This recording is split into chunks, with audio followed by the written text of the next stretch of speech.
Let us go to the question.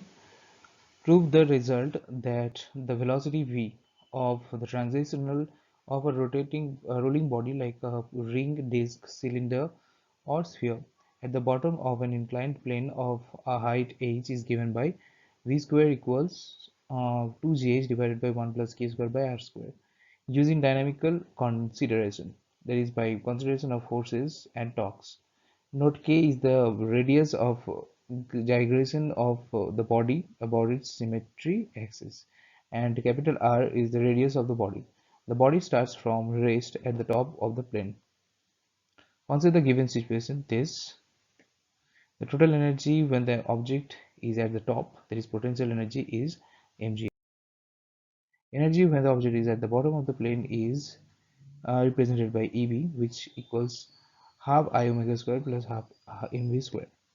Put I equals mk square and v equals omega r, we get this. By the law of conservation of energy, we can write mgh equals half mv square into 1 plus k square by r square.